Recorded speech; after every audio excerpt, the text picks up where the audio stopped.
Hello again, Wild Rocket is here with part 2 of my reading of this fascinating God form or intuitive consciousness diagram and the interpretation of the steps as presented in this diagram.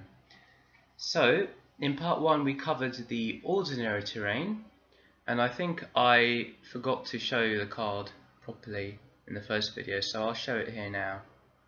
Ordinary terrain, and you have what's called the numinous realm. Now, I didn't know what the word numinous meant till recently, so in this video I will be referring to it as the divine realm or the godlike realm, because that's a word which I understand a lot more intimately, and because I think other people understand the meaning of the list better. So in the first part, the ordinary terrain takes us through a series of 7 steps of awareness, of being in the ordinary terrain while living in a way that uses your intuitive consciousness. And the idea is that you tap into the intuitive consciousness while moving through these 2 terrains, the ordinary terrain with its 7 steps and the divine realm with its 7 steps. So in the ordinary terrain we covered dual awareness, imaginative witnessing, deep democracy, healing, jester, inspiration, and the loyal ally. So for the divine realm we will go through the 7 steps and I will list them all. Just like the first one, you can interpret these steps as being hierarchical, one developing from the other, from a beginner stage to an advanced stage. I think you can certainly see it this way. I do see it this way, definitely. And I also see it as each step as being part of a web, none being more advanced or greater than the other, but all having their place within this web.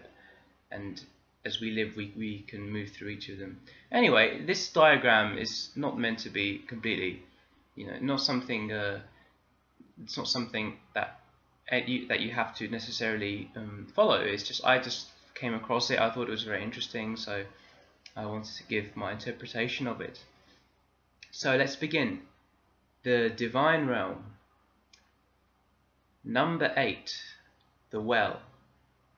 Now the well is what you come across when you're exploring the big garden by yourself. The well is the opening you come across when you're exploring and you're discovering more about the ordinary terrain in which you live. And the well you come across, you see the opening first. You come across its opening. You come across the gap, and you look down it. And the well is your first entry point into the domain which goes beyond the ordinary, everyday, mundane realm in which you live. You look down it out of childlike curiosity, and you can't see to the bottom. All you see is a blackness, is a kind of like a void almost. But you don't know for a fact that there is a void inside. It just appears that way from the outside because you're still in the ordinary terrain. The well is the beginning of you can call it this descent. You can also call it the journey within, the journey without, the journey above, because of course just because you go down the well, it doesn't necessarily mean you're going down. You could be, the earth could be tilted in a certain way on its axis. The well, fascinating stuff. 9 is the weather reporter. Now the weather reporter, I had some initial trouble with it because I didn't understand quite how to interpret it. But I think the weather reporter is he or she who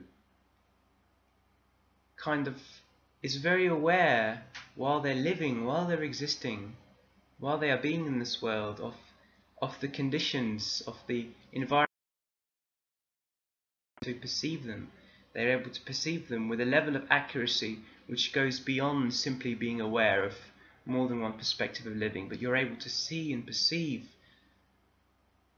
the changes in the atmosphere around you, not just of the weather, of the weather as we know it, in terms of rain, shine, wind, and thunder, but also of the energetic weather, the weather of the people around you, of the environments in which you place yourself.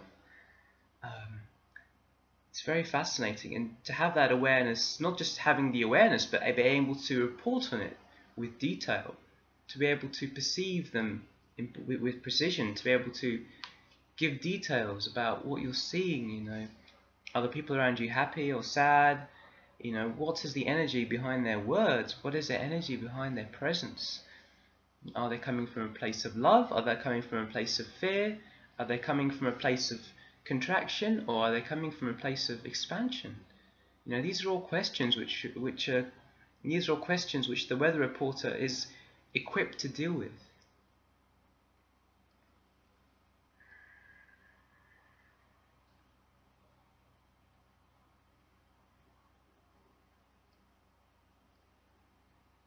Ten is the alchemist.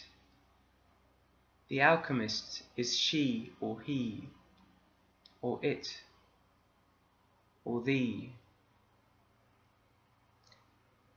that changes, that transmutes metals, ordinary elements, into gold, that brings together the elements of our existence and creates from them brilliance, magic, a composite, an ideal situation. The alchemist is not controlled by external conditions. The alchemist is the highest source of her or his own inspiration. The alchemist does not allow external events to govern its internal condition, to borrow a phrase from the Infinite Waters psychologist on YouTube. The alchemist also knows how to make the best out of the worst. The alchemist knows how to create from whatever situation she or he finds him or herself in, regardless of the seeming limitations in terms of man-made time, in terms of resources, to be able to not look at what is missing, but to look at what is available and to fashion from them the most effective possible solution for the advancement of yourself, to become better, to use your human talents and skills better, to do that in circumstances with an already provided set of physical circumstances, but to fashion from them something completely unique. The alchemist. Alchemy, one of the most powerful, enduring and eternal ways of being. Be an alchemist.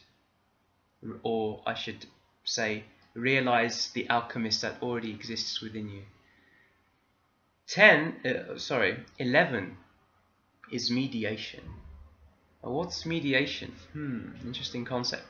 Mediation can also be interpreted as she or he who manages between events, between people. He coordinates. He or she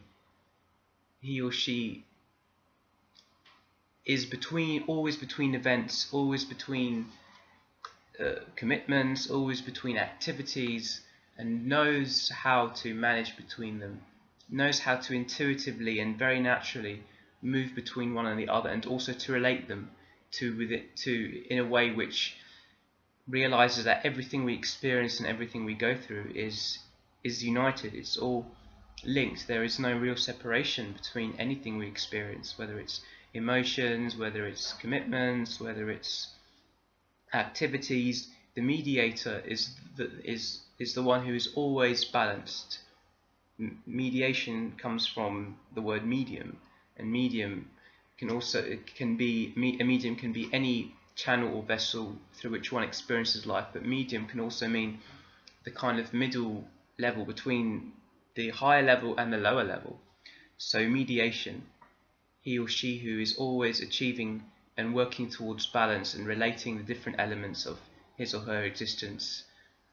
The mediation also involves conflict resolution, bringing in harmony people or groups who may be on the surface opposed to one another, and working through the so-called differences and realizing that the differences can complement one another without watering down the unique expression of each, so that they all exist in harmony while still being their true selves. So mediation, an extremely powerful concept, an extremely powerful step. Number 12 is gravitas. What's gravitas? That's interesting. The wielding of influence, being an inspiring figure, being a leader in your own right, being a leader by being the example. I don't mean, and gravitas for me is not leading as in controlling others or leading a pack, but it's about wielding influence by being yourself, by being tapped in to your true authenticity and being used to it, you're getting to the stage now where you are being yourself, you are living your truth, you are being a manifestation of the very thing which you believe in. You are practicing it every day, you're doing it, you're not just thinking about it, you're not just dreaming of being a certain way, but you're doing it, and you are emanating influential energies which inspire everyone around you to also tap into their true energy. So gravitas is the wielding of influence through being yourself, through being the example.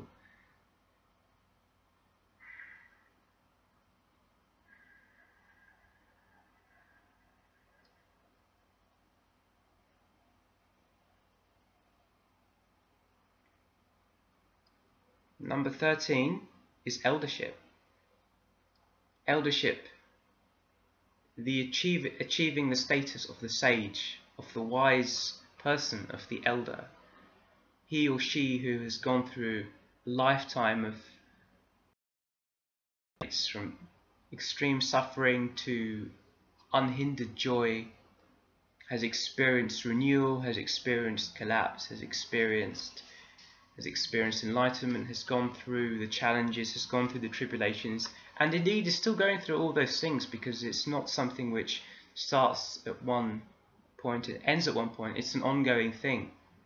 But eldership is the achieving within yourself and within your community and within your environment of a sage-like being, of somebody who has experienced a lot and who one can turn to for inspiration in finding their own enlightenment.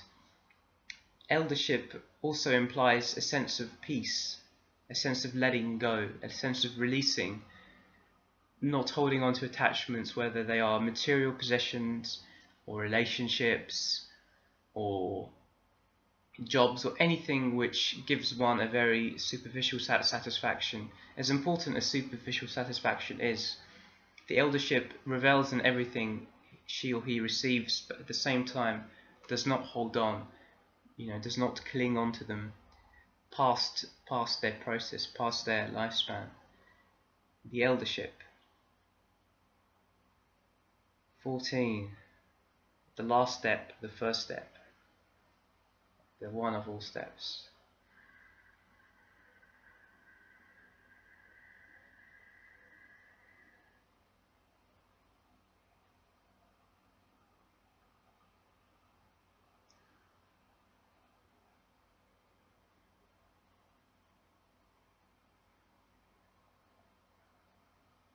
"14 is the magician. The magician is the person who manifests, who creates, and who knows that they have no beginning or end, that they are pure energy having a human experience, and that anything can be created, time can be created, lives can be created, relationships can be created, entire universes can be created just by stepping into the stream of life. We can call this the radical action. We can call this pure spontaneous energy, being, creating. The magician creates water out of air. The magician is water. the magician realizes. The magician does not need to realize. The magician just is. The magician is pure expansion, is pure creation. The magician realizes that all emotional states are temporary. The magician realizes that all energy is temporary. That all energetic states are temporary, and that the only constant infinite is the entire stream, the entire process. The magician realizes there is no limit to anything. The magician realizes there is no limit to creation, to love, to harmony, to the building of experience, to the building of world, to the healing of the entire human race and of the world in which we live and the galaxies in which we inhabit. The magician is everywhere and nowhere at once. The magician is us. We are the magicians. We are the magicians.